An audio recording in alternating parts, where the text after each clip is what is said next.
You were never taught how to control your emotions. But what if that's the only real freedom you have? Not your job, not your bank account, just your ability to stay calm when life punches you in the face. The Stoics knew this over 2,000 years ago. They weren't just sitting around in togas sipping wine and quoting poetry.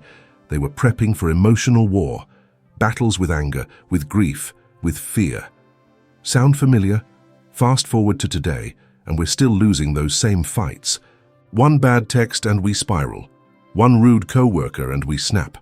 But what if there was another way? Stoicism isn't about pretending everything's fine.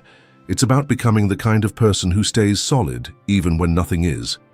And the best part, you don't need a philosophy degree or a 6-hour morning routine.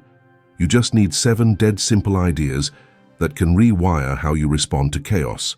So buckle up, because today we're diving into the rawest Stoic lessons that'll help you master your emotions like a modern-day Marcus Aurelius, minus the beard. But before we dive deeper into the fascinating journey, hit that like button and subscribe to the channel. Life doesn't ask for your permission before it wrecks your plans. One minute you're on top of the world, next minute your car won't start, your phone's dead, and it's raining on the day of your big outdoor event. And that's exactly where the Stoics thrived. They had this mental trick, a kind of superpower, called the Dichotomy of Control. It's simple, but it will mess with how you see everything.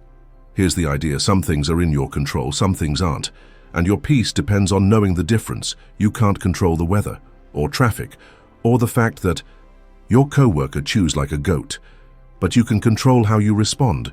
You can stay calm, you can adapt, you can choose not to let it ruin your day. Epictetus, who literally started life as a slave, said, "It's not things that disturb us, but our opinions about things. Think about that. The event doesn't cause your stress, your reaction does." Modern science backs this up. Studies in cognitive behavioral therapy, CBT, the stuff real therapists use, are built on this exact Stoic idea. Your thoughts shape your feelings, not the other way around. So imagine this. Your big outdoor party gets rained out. Old you, furious, stressed, grumpy host. New you laugh, grab some umbrellas, and throw the wildest indoor party anyone's eyes ever seen. You stopped trying to control the sky and started controlling the one thing that actually matters, you. But even if you know what you can control, how do you actually use that power in real time? Ever send a text you regretted 5 seconds later? Yeah, same. One angry reply, one bad snap decision, that's all it takes to mess up a friendship, a job, or even your peace of mind. And the Stoics knew it. That's why they trained themselves to pause before reacting. Marcus Aurelius, the emperor who ruled half the world, wrote this in his journal: "If you are disturbed by anything external, the pain is not due to the thing itself, but to your estimate of it, and this you have the power to revoke at any moment." Translation: take a breath. Don't let your emotions drive the car. Let's say you get a text from someone that makes your blood boil. Old you fires off a paragraph with 0 punctuation and enough sarcasm to melt steel. New you put the phone down. You ask yourself, why does this bother me? Is this really about them or something in me? That pause, that's not weakness. That's power. That's your brain switching from fight mode to think mode. Modern science calls this the amygdala hijack. It's when your emotional brain jumps in before your rational brain wakes up. But studies show that just a short pause, a few seconds, can flip the switch back to logic. Stoics mastered this long before neuroscience gave it a name. They knew that pausing gave them control, not over the world, but over how they met the world. And here's the cool part. The more you practice pausing, the stronger that muscle gets. The drama shrinks. Your responses get smarter. Your peace lasts longer. That pause, it's not weakness, it's your mind taking the wheel. And next comes learning how to not crash. Your emotions aren't the enemy, but if you let them run the show, they'll burn down the stage. The Stoics weren't about being cold or robotic. They just didn't believe in letting emotions turn them into puppets. What they practiced was dispassion, not numbness, awareness. Feeling the wave without letting it slam you into a wall. Think of it like watching a movie. You sit in the theater, popcorn in hand, fully pulled into the story. You might laugh, cry, grip the armrest, but deep down, you know it's just a film. You don't leap onto the screen when the hero gets punched. You observe. Now imagine doing that with your own emotions. You're not ignoring them. You're just not letting them take the wheel and drive off a cliff. Modern psychology calls this emotional regulation, and the science backs it up. People who can observe their feelings without being controlled by them have lower stress, better relationships, and stronger decision-making skills. Anger, sadness, fear, they're all part of life. The problem isn't feeling them. The problem is believing every thought that comes with them. Stoicism teaches us to step back, breathe, and say, okay, I'm angry, but what's really going on here? That little moment of space? That's where your power lives. You're not a robot, but you're also not a storm. You're the one watching the storm. You can feel the rain. Just don't forget you're the one holding the umbrella. And if emotions are weather, perspective is the umbrella. You're mad, really mad. Someone said something rude, or maybe your day went sideways and now your brain is throwing a full-on tantrum. But here's the Stoic cheat code. Ask yourself one simple question. Will this matter in 5 years? Most of the time, the answer is a big fat no. That awkward text, forgotten, that snarky comment, ancient history, that meeting you bombed, nobody even remembers, but you still carry it like a backpack full of bricks. This one question forces your brain to zoom out. It cuts through the noise. It tells your mind, hey, stop giving a 5-alarm fire response to a burnt piece of toast. Marcus Aurelius literally ruled an empire, fought wars, and still asked himself these questions to stay calm. You think, he cared if someone subtweeted him on ancient Roman Twitter? Doubt it. Modern psychology backs it up too. Time-based reflection helps reduce anxiety and builds long-term thinking. It's used in therapy. CEOs use it to make better decisions, and you can use it to avoid overreacting to stuff that won't even register a year from now. So next time you're losing sleep over something dumb, ask, will this still matter in 5 years? Probably not. That question kills 90% of your stress. But what about the other 10%, the part that keeps showing up every day? Journaling isn't just for teenagers with glitter pens and broken hearts. Done right, it's a weapon, a mental X-ray, a Stoic cheat code.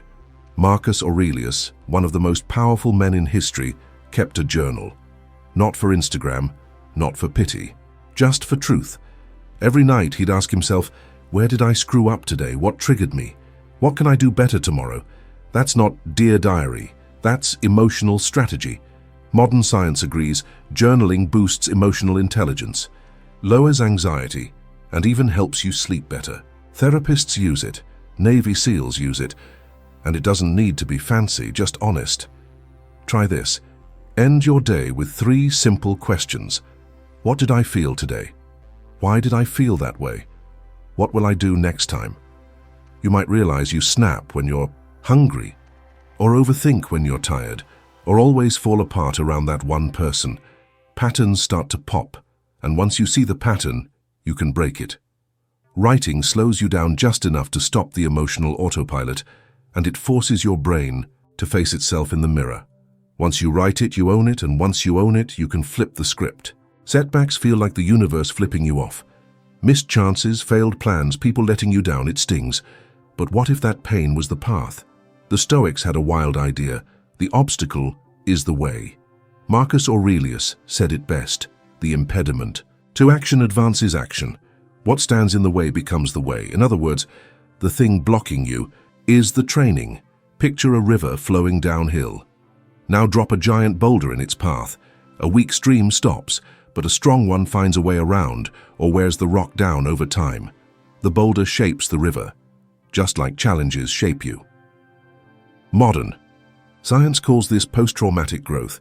It's not just surviving adversity, it's becoming stronger because of it. People who face hard stuff and learn from it often become more resilient, more focused, and weirdly, more grateful. That breakup taught you what you won't tolerate. That job rejection opened a better door. That failure built your skill, your toughness, your grit. So stop seeing obstacles as dead ends. They're tests, lessons in disguise. Every no sharpens your yes. Every delay teaches patience. Every struggle builds you if you let it. So the next time life slaps you, thank it. Because here comes the final shift. Gratitude isn't soft. It's not some fluffy self-help trend, it's armor, and the Stoics wore it daily. When life gets loud, when your brain starts spinning on what ifs and why me, gratitude pulls you back to right now. And right now is where your power is. The Stoics used gratitude to fight off three things that wreck your peace: anxiety, ego, and envy. They reminded themselves every single day of what they already had: health, time, breath, a clear mind, even problems.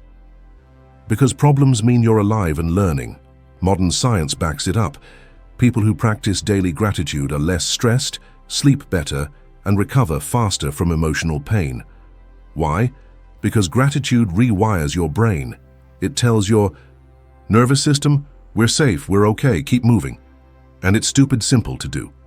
End your day with this. Name 3 things you're grateful for.